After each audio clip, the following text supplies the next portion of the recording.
আমরা একটা রেসিপি নিয়ে আসলাম। এটা গরমের দিনের জন্য সবচেয়ে ভালো একটা রেসিপি। তো আজকে আমরা রান্না করব হচ্ছে চিংড়ি মাছ দিয়ে একটা সবজি রান্না করব, যেটা গরমের দিনে পাওয়া যায়। এটা হচ্ছে এই যে ধুন্দুল। তো এটা দিয়ে আজকে আমরা চিংড়ি মাছ রান্না করব। তো আসেন আমরা এটা কাটি আগে। আমি প্রথমে এটা একটা পিলার দিয়ে পেল করে নিব, খোসাটা ছাড়াই নিব।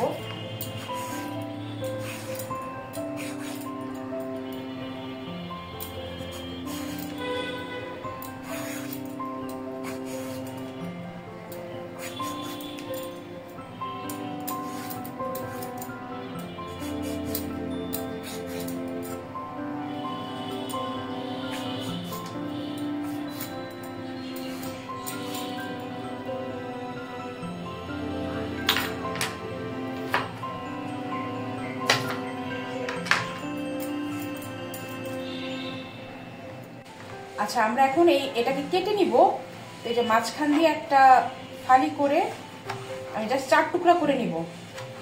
তো সবগুলাই যে এই সাইজই হবে, প্রত্যেকটা এই সাইজই হবে।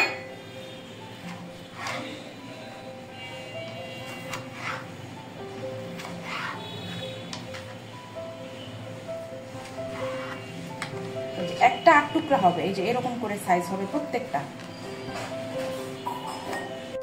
আমরা এখন রান্নায় চলে যাই। আমরা একটা প্যান নিলাম। এই রান্নাটার সুবিধা হচ্ছে এখানে মশলা খুবই কম ব্যবহার হবে আর এটা খুবই দ্রুত রান্না হয়ে যায়। আমি তেল দিয়ে দিব। এখানে কিন্তু তেল অল্প যাবে এই রান্নাটায়, তেল এবং মশলা দুইটার ব্যবহারই খুব কম হবে। আমি এখানে 2 টেবিল চামচের মতো তেল দিয়ে দিলাম। পেঁয়াজ দিয়ে দিলাম বড় একটার মতো।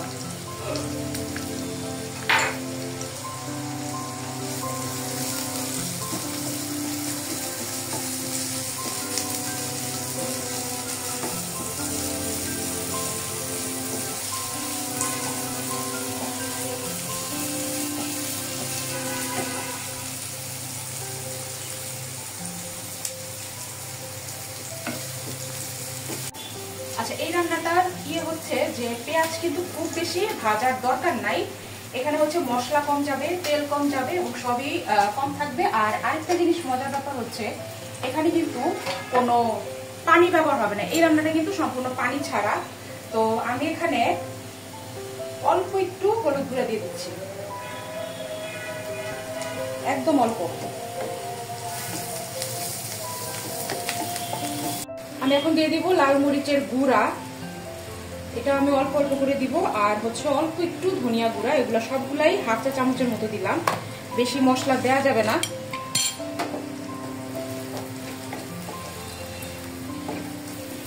তাই মশলাটা ভেজে আমি এখানে চিংড়ি মাছ দিয়ে দিব।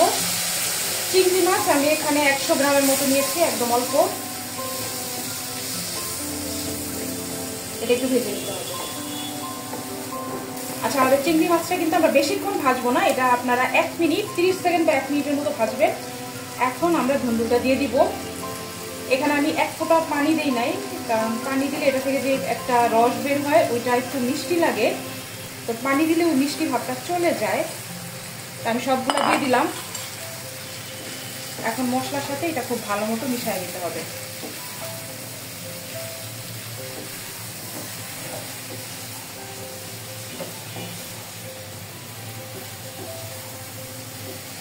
আঁচটা কিন্তু একদম মিডিয়াম আঁচে থাকবে, এটা আঁচ বাড়ানো যাবে না।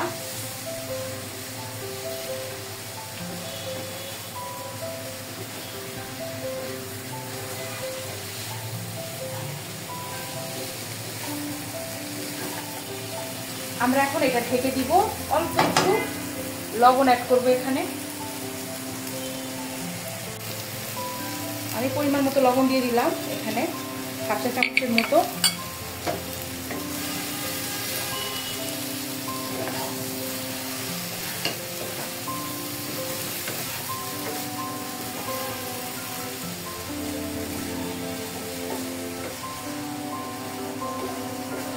আমি এটা এখন ঢেকে রান্না করব 10 মিনিটের জন্য।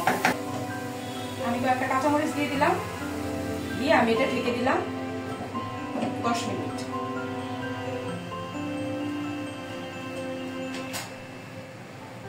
10 মিনিটের মতো হয়ে গেছে আমাদের রান্নাটা।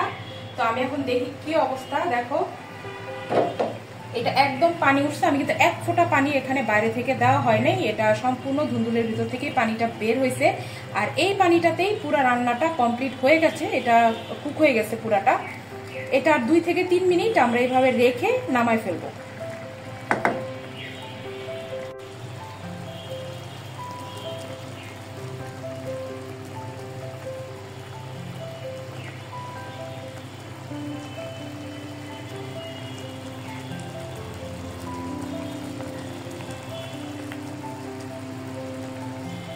রান্নাটা কিন্তু পুরো শেষ, আমি এখন চুলাটা বন্ধ করে দিব।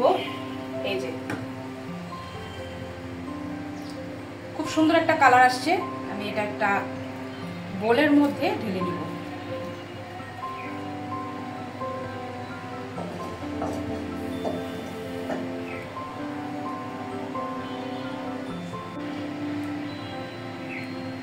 সম্পূর্ণ ঝোলটা কিন্তু এটা একদম ধুন্দুলের যে পানিটা এটা দিয়ে পুরো রান্নাটা হয়েছে।